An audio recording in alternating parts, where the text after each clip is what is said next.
My name is Vera Collins. I'm 28 years old. 13 years ago, on a stormy October night, my father looked me straight in the eye and said something I'll never forget. Get out. I don't need a sick daughter like you. I was 15, standing in the rain, soaking wet with nowhere to go. The reason my younger sister told a lie, not a misunderstanding, not some rumor that got out of hand. A calculated lie, one she knew my parents would believe. And they did. Just like that, I was erased. 3 hours later, the police called them from the hospital. I had been hit by a car. When my father walked into the hospital room and saw who was sitting beside my bed, his hands wouldn't stop shaking. You, you can't be here, he stammered. How did you? The woman sitting beside me was Dr. Eleanor Bennett, one of the most respected professors in the state. She had found me lying on the side of the road that night and saved my life. That night changed everything. Last month, I stood on stage at my sister's graduation ceremony as the keynote speaker. My parents were sitting in the audience. They had absolutely no idea I was coming. Before we continue, please take a moment to like and subscribe to the channel, but only if you genuinely enjoy stories like these. I'd also love to know where you're listening from and what time it is there. I won't miss a single comment. Now, let me take you back to where it all began. I learned very early that in our house, Lily's tears were always louder than my achievements. When I was 11 years old, I won first place at the regional science fair. My project on water filtration systems beat more than 40 other students from different schools. I was so proud I could barely contain it. I ran all the way home with the blue ribbon clutched tightly in my hand. I burst through the front door and found my mom standing in the kitchen. I won, I shouted. She turned, smiled, and pulled me into a quick hug. That's wonderful, sweetheart. For a moment, I thought she might actually want to hear about the project. Then Lily walked in from dance practice. She was 8 years old, her face red and streaked with tears. I messed up my pirouette, she cried. Everyone laughed at me. My mom's arms left me immediately. She knelt down beside Lily and pulled her into a hug. Oh, baby, it's okay. You'll do better next time. I stood there holding my ribbon. Nobody asked to see it. That was the pattern in our house. Lily needed more attention. Lily was sensitive. Lily required careful handling. So I learned to celebrate quietly, to need less, to take up less space. By the time I was 14, I had stopped showing them my report cards. Straight A's didn't compete with Lily's B- drama. Then I got accepted into a prestigious summer science camp. Full scholarship. 2 weeks studying environmental science with actual researchers. I was thrilled. Dad glanced up from his phone and said, "That's nice, Vera." Then Lily burst into tears. Why does she get to go away? That's not fair. Mom squeezed Lily's shoulder. Vera, maybe you could skip it this year. Your sister needs... I need you here. Lily finished. So I didn't go. They said it was about family unity, about being understanding, about being the bigger person. And in our house, being the bigger person always meant the same thing. It meant giving up whatever mattered to me. What follows is a blend of pieces of reality and some fictional elements. Perhaps you'll recognize something familiar. But if you don't find anything striking today, that's perfectly fine. Take care of yourself. Take a few deep breaths, and we'll meet again in another story. I learned to be small, quiet, undemanding. It seemed easier that way. If I didn't argue, didn't defend myself too loudly, didn't insist on being heard, things stayed calmer in our house, at least on the surface. But the breaking point was already coming. I just didn't know it yet. And I definitely didn't know it would arrive in the middle of a storm. The lying started small. My sister Lily was 12 by then, and she had developed a habit of borrowing my things without asking. A sweater, a notebook, sometimes a pair of earrings I had saved up for months to buy.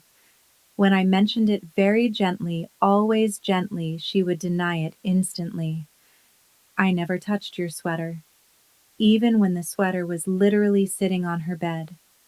If I pointed that out, Mom would sigh from across the room. Vera don't start fights. So I stopped mentioning it. Then one morning, money went missing from Mom's wallet. $50. Mom noticed it when she was paying for groceries later that afternoon, and suddenly the entire house was tense. Everyone gathered in the living room while Mom stood there holding her purse.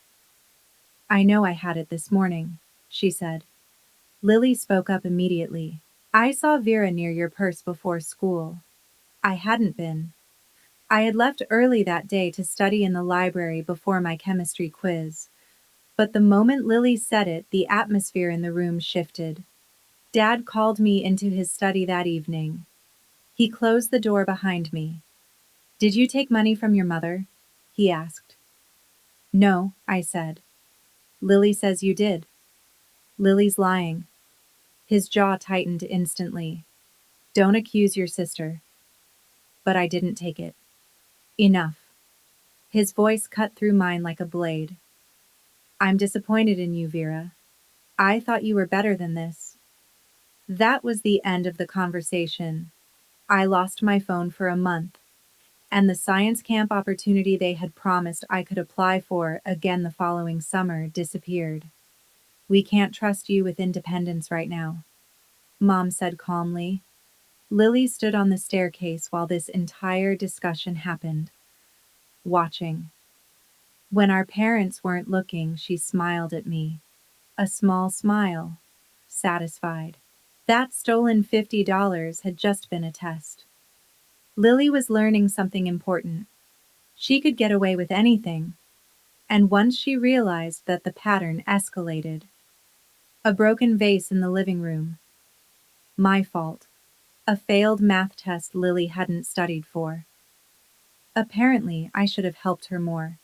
A rumor at school that Lily cheated on a quiz.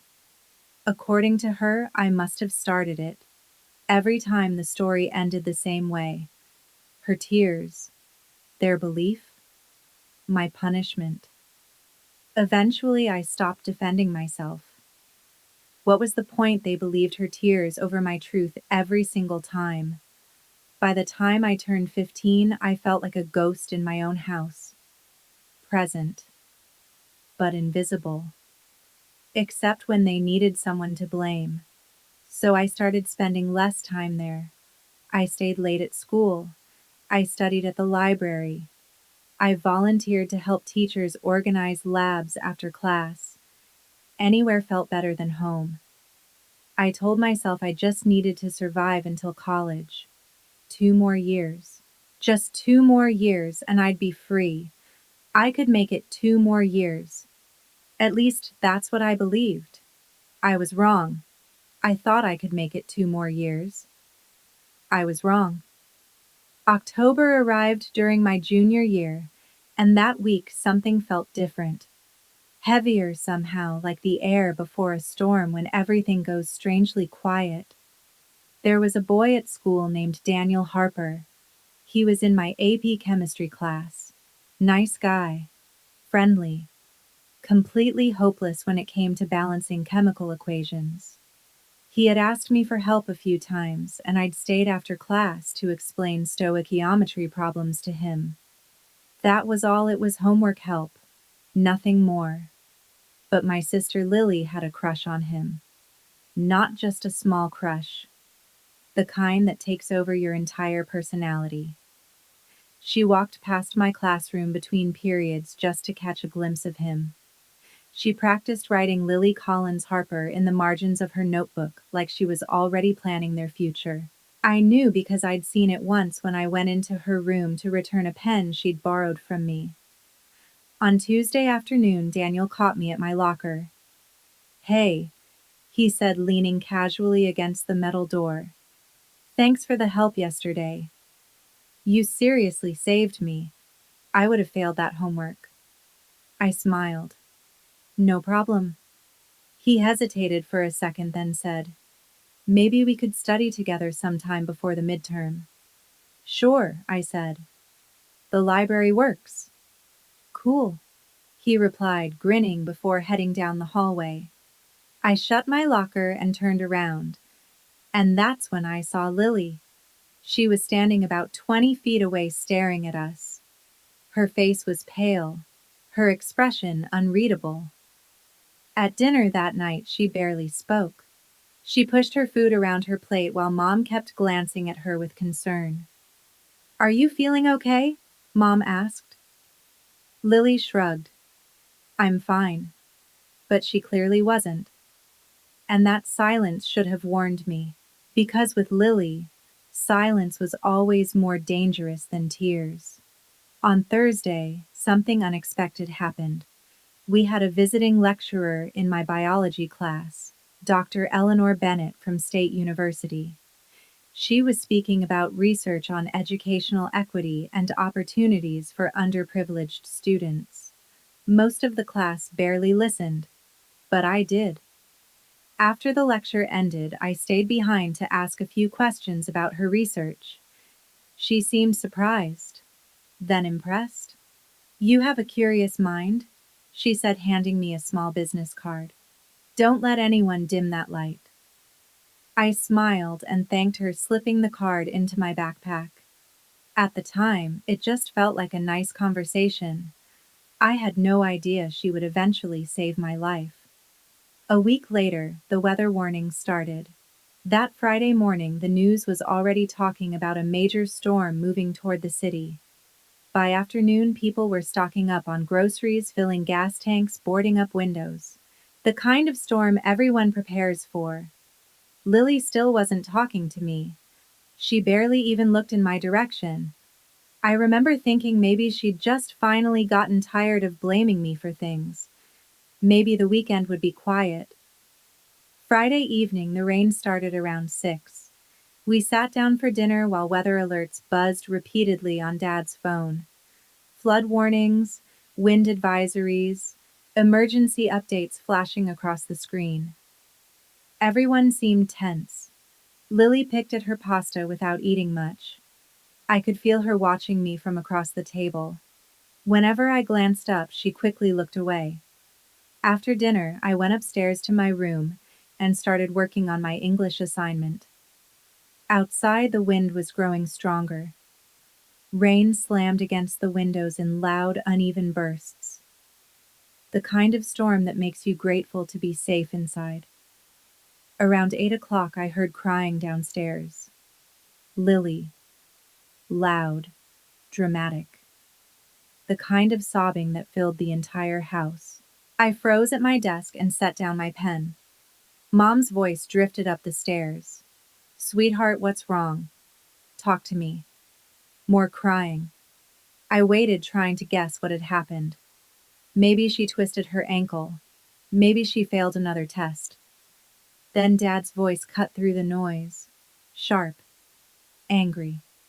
"Vera, get down here now." My stomach dropped instantly. Slowly, I stood up and walked toward the stairs.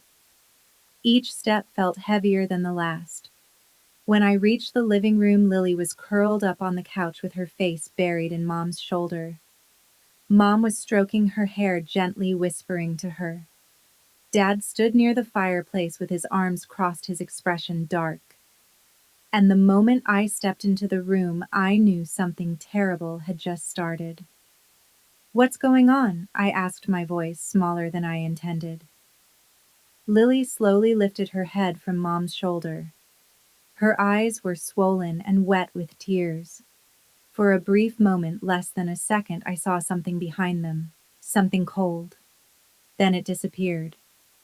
"Tell her what you told us," Dad said. His voice was ice. Lily's lower lip trembled.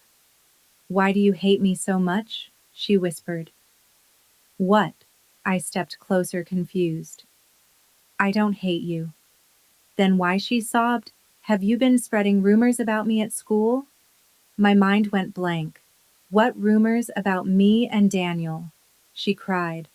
"About me cheating on that quiz. About me being a liar." The floor seemed to tilt under my feet. "Lily, I never don't lie to her," Mom said quietly. I stared at her. I didn't even know what she meant yet, but somehow I could already feel everything slipping out of control. "I didn't spread any rumors," I said, my voice shaking. "I honestly don't know what you're talking about." Lily pulled out her phone, her hands trembling dramatically. "Then explain this." She showed Mom the screen, a screenshot of a group chat. Messages supposedly sent from my account. Cruel messages about Lily calling her attention-seeking, accusing her of cheating, even mocking her crush on Daniel. Things I would never say. But there it was. My name. My profile picture. "I didn't write those," I said quickly.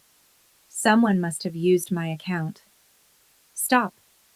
Dad snapped, his voice cracking like thunder. "Just stop lying." "I'm not lying." And Daniel, Lily added quietly, as if she had just remembered something painful. "You knew I liked him. But you've been flirting with him. Trying to make me look stupid." "He asked me for help with chemistry," I said. "That's all?" "That's not all," Lily shouted. "You've been staying after class with him. Meeting him at the library. His friend told me he thinks you're pretty. We're study partners. You tried to steal him from me." Lily suddenly stood up from the couch. "And last week," she continued, voice trembling, "you pushed me on the stairs." She pulled up her sleeve. A dark purple bruise marked her forearm. I stared at it, stunned. "I never touched you." "You did," Lily said, looking at Mom. I didn't want to say anything before because I thought maybe she was just stressed. Mom slowly stood up and stepped between us. "Vera," she said quietly, "this is serious. If you hurt your sister, I didn't." "Then how did she get that bruise?" Dad demanded. "I don't know," I said helplessly. "Maybe she did it herself." The words hung in the air like broken glass. Lily's eyes widened. Fresh tears spilled down her cheeks. "You think I'd hurt myself just to frame you?" she choked. "Yes," I shouted before I could stop myself. "Yes, because you do this. You lie. You've been lying about me for years." Dad took a step toward me. "Is this true?" he asked Lily softly. "Has your sister been bullying you?" "No," I said quickly. "God, no. Please just listen to me. I've heard enough." Dad slammed his fist against the mantel. "I've heard enough of your excuses." "They're not excuses," I said desperately. "Please just let me explain." "There's nothing to explain," Mom said quietly. Her voice was calm, disappointed. "I thought we raised you better than this." Lily buried her face in her hands, sobbing. The perfect victim. I looked at her. Really looked at her. And for just a second she looked back at me. Her eyes were completely dry, cold, calculating. "You're lying," I whispered. "I'm not," she said calmly. "You are. You made all of this up." Vera, Mom started. "She's lying," I said, turning to Dad. "Please, you have to believe me. I would never hurt her. I would never spread rumors. She's doing this because she's jealous. Because Daniel doesn't like her enough." Dad's voice went completely flat. "I don't want to hear another word from you." He stared at me like he was looking at a stranger. "You're sick," he said quietly. "Something is wrong with you." The word hit me like a slap. Sick. "I'm not. You need help," he continued coldly. "Professional help." And in that moment, standing in my own living room, surrounded by my family, I realized something that terrified me more than the accusations. They truly believed her. Every word. But right now, Dad said, pointing toward the door, I need you out of my sight. Outside, the rain was pounding against the windows. Thunder shook the house like something enormous was crashing into the roof. Dad, I said weakly, it's storming.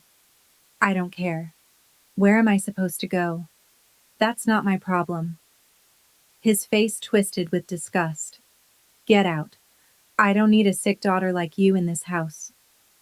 The words carved into me. Sick daughter. Like I was something diseased, something broken, something wrong. I looked at Mom silently, begging her to step in, to say something, to tell him this was insane. She didn't. She just kept her arm around Lily, holding her close like she was the one who needed protecting. My hands were shaking as I grabbed my jacket from the hook by the door. The zipper kept slipping between my fingers because they wouldn't stop trembling. Then the door slammed behind me. Through the living room window, I could see Lily watching me leave. She wasn't crying anymore. She was smiling. The rain hit me like a wall. Cold, angry, relentless. Within seconds, I was completely soaked. Water ran down my face and into my eyes as the wind whipped my hair across my mouth. I stood on the porch for a moment, waiting. Maybe Dad would open the door again. Maybe he would come outside and say he'd overreacted. Maybe he would tell me to come back inside. The door stayed closed, so I started walking. I didn't know where I was going, just away. Away from that house. Away from Lily's lies. Away from parents who had just decided I was something they didn't want. My phone buzzed in my pocket. Low battery. 8%. I pulled it out and tried calling my friend Hannah. No answer. Then Claire. Straight to voicemail. It was Friday night. Everyone was home with their families. Safe. Dry. Warm. Not me. The wind pushed against me as rain poured down in sheets so thick I could barely see 10 feet ahead. Cars rushed past, spraying dirty water from the road. None of them slowed down. I headed toward the public library. Maybe I could wait out the storm there. But when I finally reached the building, the windows were dark. Locked. Closed. The nearest bus station was 2 miles away. If I could make it there, maybe I could sit inside until morning and figure out what to do. So I kept walking. Every step felt heavier than the last. My shoes were soaked through water, squishing loudly with every step. My jacket clung to my skin like ice. I was so cold my teeth started chattering. Thunder cracked overhead. Lightning tore across the sky in jagged flashes. For a moment I thought about turning around, about going back and knocking on the door, begging them to let me come home. But the look on Dad's face stopped me. That disgust. I couldn't forget it. Sick daughter. Maybe he was right. Maybe something really was wrong with me. Why else would my own family choose Lily over me every single time the bus station was still about a mile away when the storm grew worse? The wind howled louder. Rain came down harder. And that's when it happened. I was crossing an intersection. The light was green, I'm sure it was. But the rain was so heavy I could barely see the road. Suddenly headlights appeared. Bright. Blinding. A horn blared. Tires screeched. I tried to jump back. I wasn't fast enough. The impact threw me sideways. My body slammed into the hood of the car before crashing onto the wet pavement. My head hit the asphalt. Pain exploded through my skull, white hot and overwhelming. For a moment, I couldn't breathe. Rain poured into my mouth and eyes as the world spun sideways. I heard a car door slam, footsteps splashing through water. "Oh my God," a woman's voice said in panic. "Oh my God." Hands touched my shoulder, careful and steady. "Sweetheart, can you hear me?" I tried to answer. Nothing came out. "Don't move," she said quickly. "Just stay still. I'm calling 911." Her voice was shaking, but her hands were gentle. "Stay with me, okay? What's your name?" I blinked, trying to focus. Her face was blurry through the rain. Dark hair stuck to her cheeks as water ran down her forehead. Something about her looked familiar. Had I seen her before? My parents? I managed to whisper. "Your parents?" she asked quickly. "Okay. What's their number? I'll call them." "They don't." I coughed, the taste of blood filling my mouth. My chest burned with every breath. "They don't want me." The woman froze. "What?" she asked softly. "They kicked me out," I whispered. The words felt heavy, like they barely wanted to come out of my mouth. "Said I'm sick. Said they don't want me anymore." For a moment, she just stared at me while the rain poured down between us. Something changed in her expression. At first, it looked like confusion, then something else. Recognition, maybe. Or horror. "You're going to be okay?" she said quickly, though her voice trembled. "I promise. You're going to be okay." In the distance, I heard sirens getting closer. Red and blue lights flickered somewhere beyond the rain. The woman's face was the last thing I saw before everything went black. I don't remember the ambulance. I don't remember arriving at the hospital. My first clear memory is sound. Beeping machines. The constant buzz of fluorescent lights overhead. The sharp smell of antiseptic. And a voice.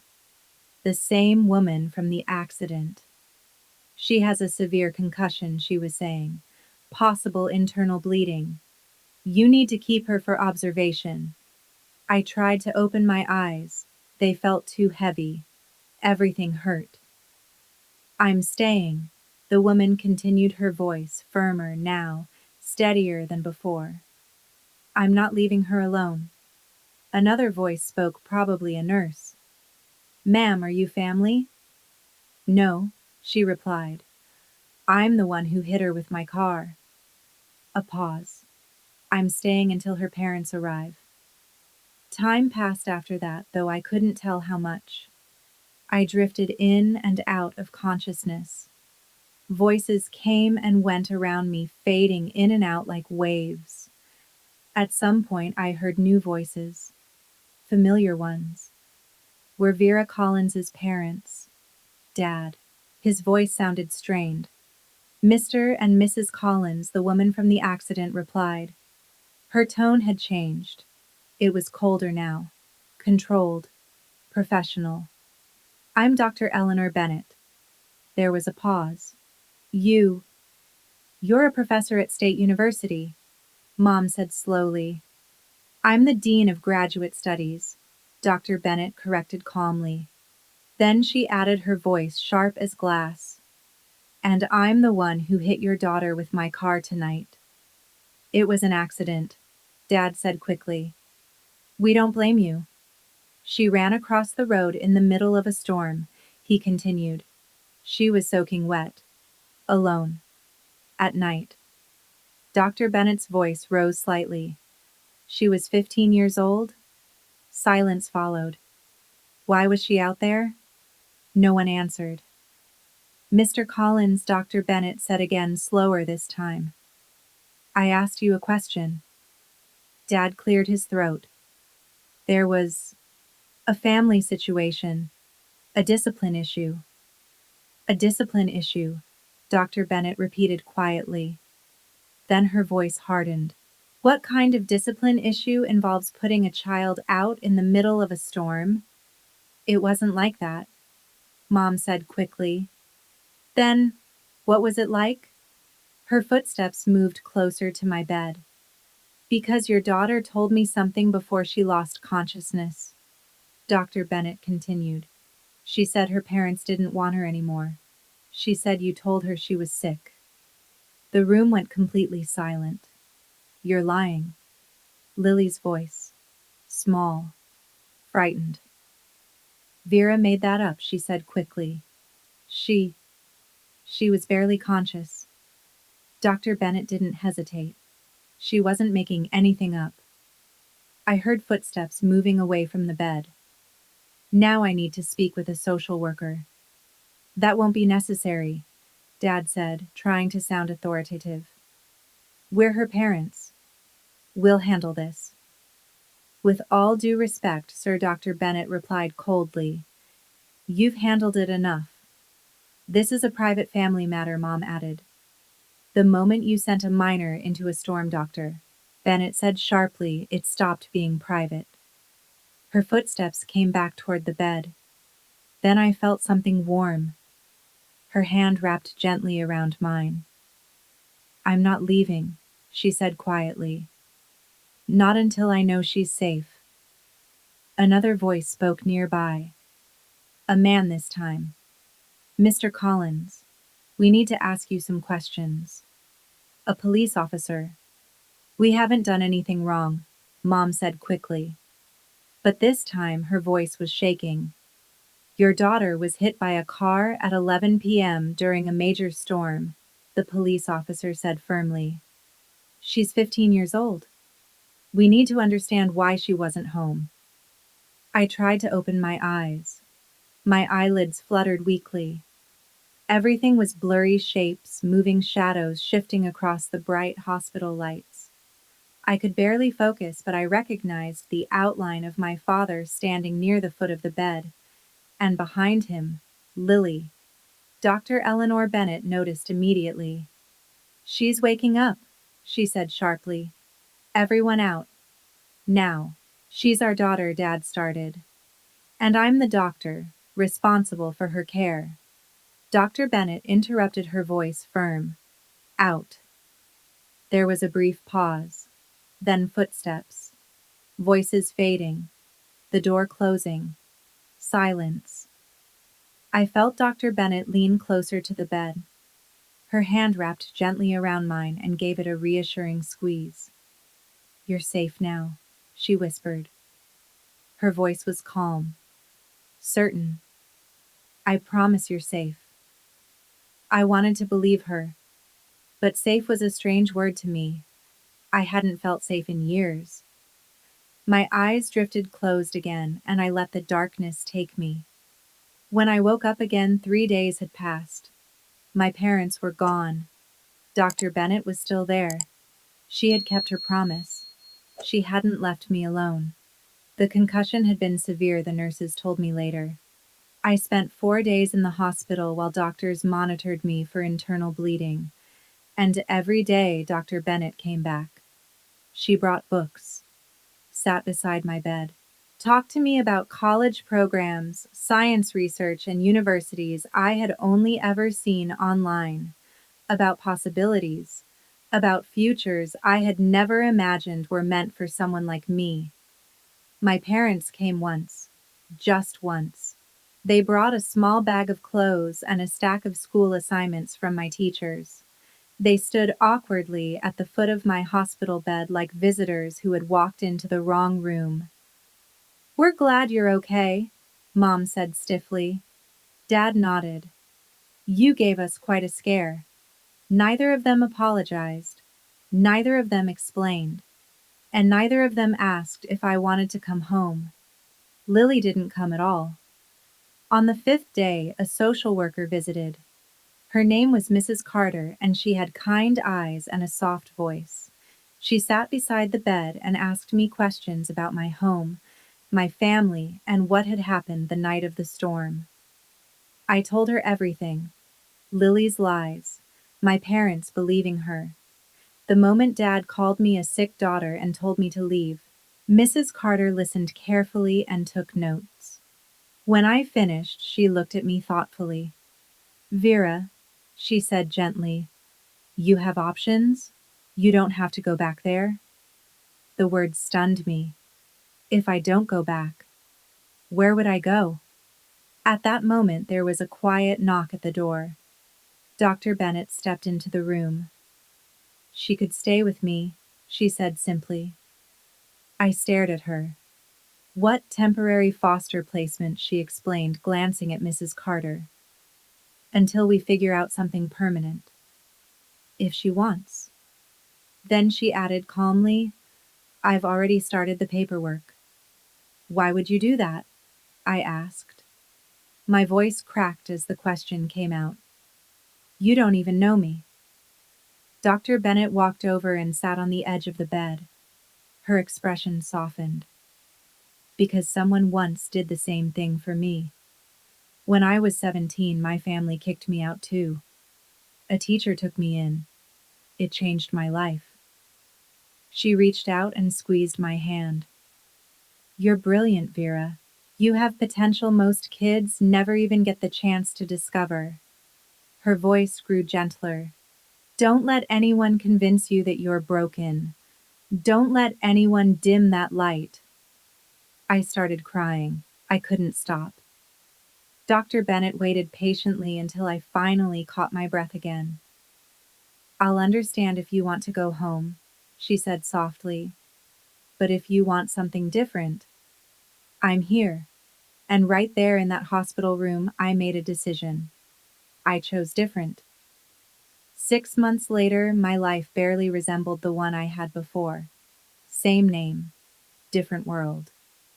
Dr. Bennett's house was quiet and warm, filled with bookshelves, green plants, and the soft sound of classical music playing somewhere in the background. She gave me the guest room and told me I could decorate it however I wanted. For the first time in my life, a space actually felt like mine. I transferred schools and started over. No one there knew about Lily. No one knew about my parents. No one knew about the girl who had been thrown out during a storm. I was just Vera Collins, a student, focused, curious, finally able to breathe. And Dr. Bennett Eleanor, as she insisted I call her, began showing me a world I had never even imagined existed. University life with Eleanor opened doors I had never even known existed. She took me to lectures on campus research symposiums filled with scholars debating education reform, and dinners where professors discussed policy equity and social change over glasses of wine and stacks of academic papers. At first, I barely spoke. I mostly listened, but Eleanor never treated me like I didn't belong there. "Education is freedom," she used to say whenever we walked back from campus at night. "Knowledge is power. And once you have it, no one can take it away from you." So I threw myself into school. Straight A's weren't just grades anymore. They were proof. Proof that I wasn't sick. Proof that I wasn't broken. Proof that the person my father had described that night didn't actually exist. Eleanor also taught me practical things: how scholarships worked, how grant proposals were written, and how entire systems existed to help students who had nowhere else to go. Kids like me, kids from difficult families, kids who only needed one person to believe in them. "You're going to do something important someday," she told me once over dinner. It was a simple meal, pasta salad, a quiet evening that felt normal and safe. I can see it. Sometimes I thought about my old family. I wondered if Lily had ever admitted the truth, if Dad had ever regretted the words he threw at me that night, if Mom had ever questioned what really happened. But those thoughts became rarer with time. Most days I didn't think about them at all.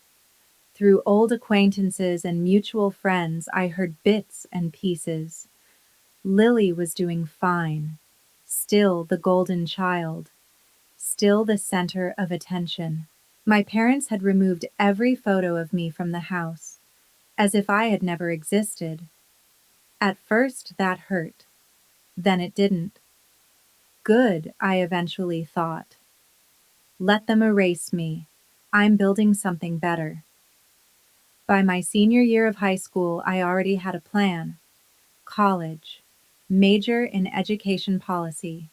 Build something that could help students who fell through the cracks of the system, kids whose families failed them the way mine had. I was going to turn my pain into purpose. College itself passed in a blur of late-night study sessions, research papers, internships, and slowly learning how to trust people again. I earned a full scholarship to a prestigious university, thanks in part to Eleanor's glowing recommendation letter. I majored in education policy and social justice with a minor in psychology. I wanted to understand systems, why some children received help while others disappeared into gaps wide enough to swallow entire futures. During the summers, I interned at nonprofit organizations, grant writing foundations, youth advocacy programs, education reform groups. I learned how money moved through the system, how programs were funded, how ideas became real programs that actually changed lives. By the time I graduated summa cum laude, I finally understood something important. Compassion alone doesn't change systems. Strategy does. Eleanor cried during my graduation ceremony. "I'm so proud of you," she whispered as she hugged me. "So incredibly proud." Soon after graduation, I was hired as a research coordinator at the university's education department, the same university where Eleanor worked. Different building, professional distance, but we were still connected. When I turned 25, I had an idea, a scholarship program, specifically for students from unstable or abusive homes, kids who had been kicked out, kids who had been neglected, kids who simply needed a second chance. I called it the Second Chance Scholarship, not the most creative name I know, but it was clear, and it was honest. Eleanor helped me write the grant proposals. Together, we secured funding from 3 organizations and launched the program at one university as a small pilot. Then 2 universities joined, then 5. By the time I was 27, the program had awarded over $200,000 in scholarships. 47 students had received support. 47 students who were still in school, still alive, still hopeful. Media outlets began noticing. Local newspapers, education journals, podcasts about social policy. I gave interviews and spoke at conferences, but whenever I told my story, I kept it vague. I would say something like, "A 15-year-old girl once heard that she didn't belong anywhere," but I never mentioned names, never mentioned my family. Then one afternoon, my colleague David Brooks knocked on my office door. "Vera," he said, stepping inside, "you're being considered for a keynote speech at a graduation ceremony." "Which university?" I asked. "Riverside State University." My stomach dropped. That's... I stopped and took a slow breath. "That's my sister's school." David blinked in surprise. "You have a sister?" "Not anymore," I said quietly. "But yes, she graduates this spring." David pulled up a chair. "Do you want me to decline on your behalf?" I stared down at my desk, at the scholarship applications stacked neatly in front of me. 47 students, 47 second chances. "What's the theme of the speech?" I asked. "Resilience and educational equity," David replied. "President Harrison personally requested you. He says your work represents exactly what the ceremony should stand for." My work. The scholarship program that existed because one night my own parents had thrown me away, because they had called me sick. I leaned back in my chair slowly, and for a moment I wondered if fate was giving me something I hadn't expected. Closure. Would I have creative control over my speech? I asked David. Complete control, he replied immediately. They just want you there. I leaned back in my chair, thinking. I pictured Lily sitting in her cap and gown, smiling for photos, probably telling her friends about her perfect family, her supportive parents, her life as an only child. Because as far as her world knew, that's exactly what she was. I imagined my parents sitting in the audience too, proud, applauding, completely convinced they had made the right decision 13 years ago. And I imagined myself stepping onto that stage, not for revenge, for closure. I need to talk to Eleanor, I told David finally. That evening at dinner, I explained everything to her. They have no idea who I've become, I said quietly. No idea I built the scholarship program. For all they know, I'm homeless, or disappeared, or maybe they think I died. Eleanor set down her fork slowly. What do you want to happen? She asked. I thought about the question carefully before answering. I want to close the chapter properly, I said. Not with anger, with truth. And if it hurts them, they hurt me first. I held her gaze. I'm not doing this for revenge. I'm doing it because my story matters. Showing them who I became despite them. That's not cruel. It's honest. Eleanor reached across the table and squeezed my hand. Then do it, she said softly. Do it on your terms. Walk onto that stage with your head held high and show them exactly who you are now. The next morning, I called David. Tell President Harrison I accept. I didn't see Lily in person before the ceremony, but social media makes ghosts very easy to find. She posted constantly, her entire senior year documented through carefully filtered photos and perfect captions, brunches with friends, study sessions that looked more like photo shoots, pictures of sunsets on campus lawns. Can't believe I'm graduating in 2 months, one caption read. So grateful for my parents who supported me every step of the way. Hashtag blessed hashtag family first.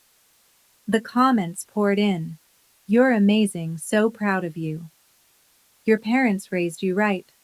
I scrolled through her profile once. Just once. Morbid curiosity. There were no photos of me. No mention that she had ever had a sister.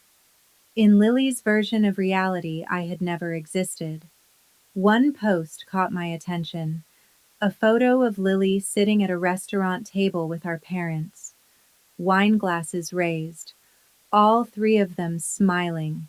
Celebrating my graduation with the two best people in the world, the caption said. Love you, Mom and Dad.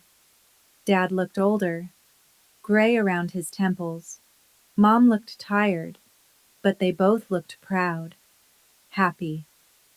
I closed the app. Through a few old acquaintances, people I had known before the storm, I heard more.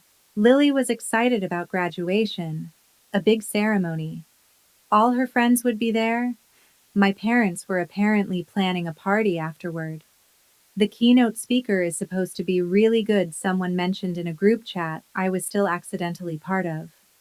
Some researcher who started a scholarship program. Should be inspiring, Lily replied a few minutes later. Ugh, those speeches are always boring. But whatever. It's my day. I actually laughed when I read that. Then I took a screenshot. Not out of revenge, just proof. Proof that she had absolutely no idea what was about to happen. I wondered if she would recognize me. 13 years was a long time. I had changed, grown up, become someone completely different from the frightened 15-year-old she pushed out of that house. I guess we were about to find out. I spent 2 weeks writing the speech, drafting, rewriting, cutting paragraphs, adding new ones. I read it out loud to Eleanor at least a dozen times. Don't mention names, she advised. Tell the story. Let people connect the dots themselves. So that's exactly what I did. The speech began with statistics, educational inequity, students who fall through systemic cracks. But halfway through, the tone shifted. At 15 years old, I practiced saying, in front of the mirror, I was told I didn't belong anywhere, that something was wrong with me, that I was too broken to keep. Each time I practiced, I watched my reflection carefully. Calm, composed, professional. No anger, no bitterness, just the truth. Because this speech wasn't about exposing my family, it was about reclaiming my story. But someone saw potential instead of problems. Someone looked at a scared 15-year-old girl lying in a hospital bed and decided she was worth saving. Someone gave me a second chance, and that changed everything. That was the heart of my speech. No tears, no anger, just truth. David handled the logistics, parking permits, security clearance credentials, and the printed program listing the keynote speaker Vera Collins, director of the Second Chance Scholarship Program. The night before the ceremony, I couldn't sleep. I lay awake staring at the ceiling of my bedroom, memories drifting in and out of my mind like shadows. Lily's voice, my father's words, sick daughter, my mother turning away without saying a single word. For a moment, doubt crept in. Was I doing the right thing? A soft knock interrupted my thoughts. Eleanor stepped inside carrying a mug of tea. She sat down on the edge of my bed like she had done 100 times before. Second thoughts, she asked gently. Just thoughts, I replied. She smiled slightly. You're not the girl they threw away, Vera. You're the woman who rebuilt her life. She handed me the mug. Remember that tomorrow. The tea was warm chamomile with honey. Will you be there? I asked quietly. Eleanor chuckled. Front row. Always. Morning arrived faster than I expected. I dressed carefully. A navy suit, professional but not stiff.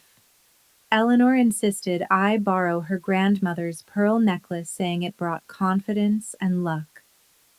When I looked at myself in the mirror, I barely recognized the person staring back. Confident, composed, successful. Nothing like the soaked 15-year-old girl who had once been told she was sick and unwanted. I took a deep breath. I was ready. The university campus was beautiful that morning. Old brick buildings, manicured lawns, graduates in caps and gowns everywhere posing for photos with their families. Laughter filled the air. Excitement buzzed through the crowd like electricity. Possibility, hope. I arrived early and met President Harrison in his office. He greeted me warmly. Ms. Collins, we're honored to have you here today. Your work is extraordinary. Thank you, sir, I said. The students will be inspired. I'm sure of it, he replied. David then escorted me to the auditorium. Backstage was organized chaos. Faculty adjusting their robes, staff testing microphones, graduates peeking through the curtains at the crowd filling the hall. I picked up a printed program and scanned the names of the graduating students. Then I saw it. Row 3. Lily Collins, Bachelor of Arts Communications. My heart began pounding against my ribs. You okay? David asked quietly. Yes, I said, folding the program closed. I'm ready. A few minutes later, Eleanor arrived backstage. She wore a beautiful emerald dress and looked impossibly proud. She pulled me into a tight hug. You've got this, she said. I know. Remember, head high, I replied with a smile. Truth first. No revenge, just honesty. She kissed my cheek and walked toward the front row. The auditorium slowly filled.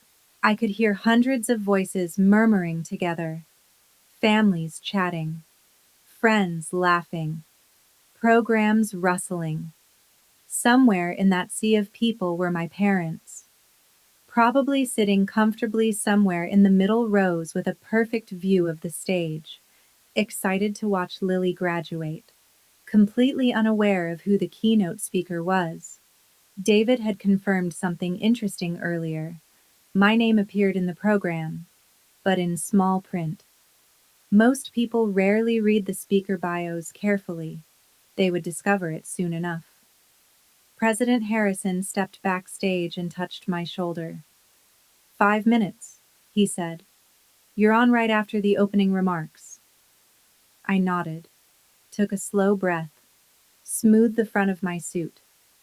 From behind the curtain, I could see the stage, the podium, the microphone, and hundreds of faces waiting in the dim auditorium lights.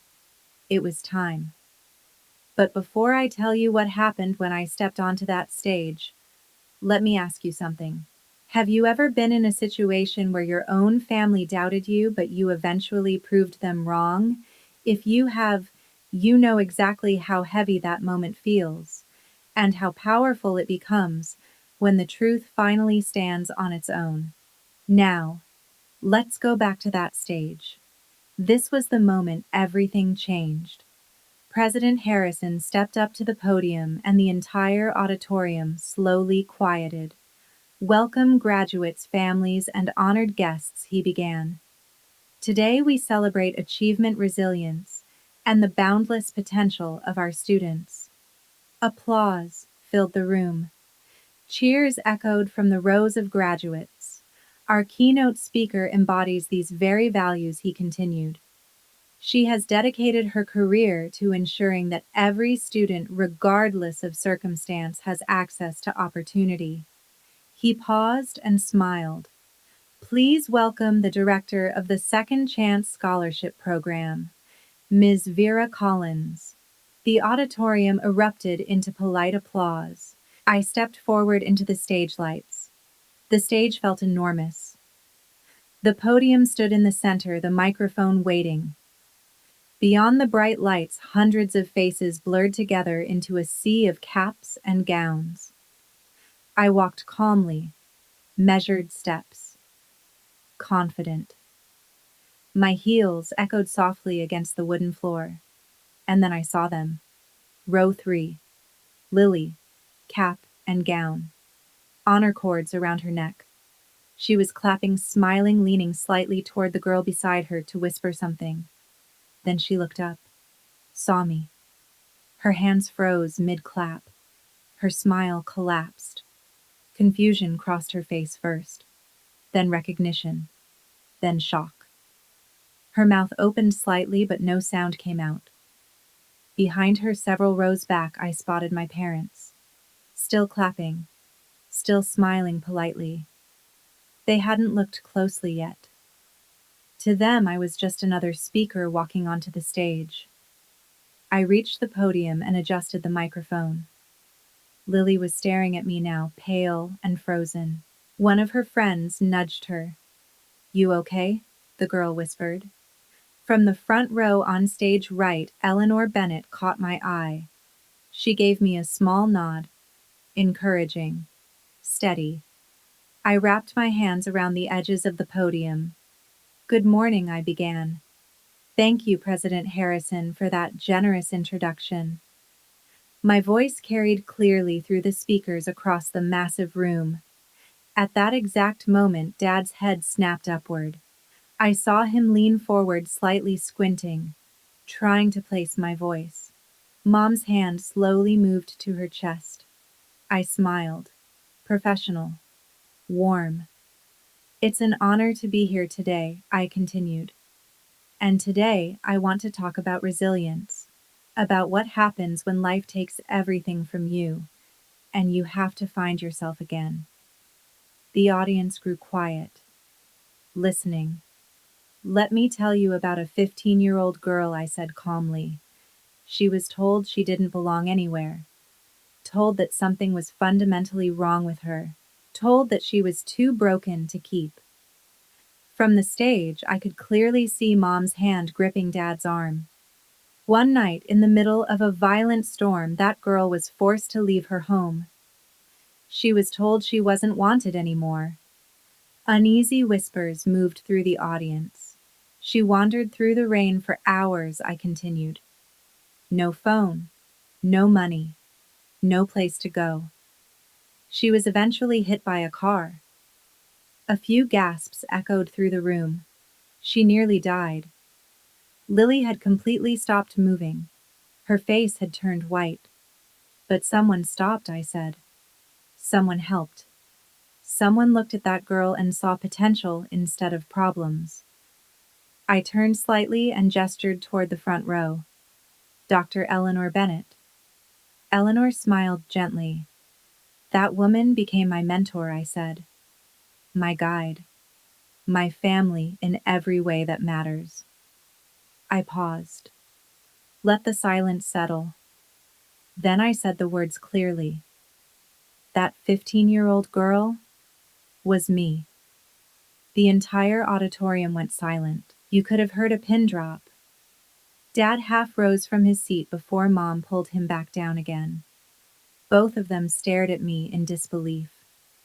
Lily looked like she wanted to disappear into the floor. Students around her began whispering. Some pointed toward her. Her friends looked confused, concerned. I continued speaking calmly. I'm standing here today because Dr. Bennett refused to give up on me when others did. She taught me something important. Rejection isn't the end of a story. It can be the beginning of a new one. More whispers spread through the crowd. The Second Chance Scholarship Program was created because of that experience, I continued. It exists for students who have been told they aren't good enough. Students who have been abandoned, dismissed, or pushed aside. I looked directly at Lily, held her gaze. Because being rejected does not define who you are. What you choose to become afterward does. I turned back to the audience. Today, that program has helped 47 students stay in school. 47 students who might otherwise have disappeared. My voice remained steady, professional, clear. In the back of the room, someone whispered loudly enough to carry through the crowd.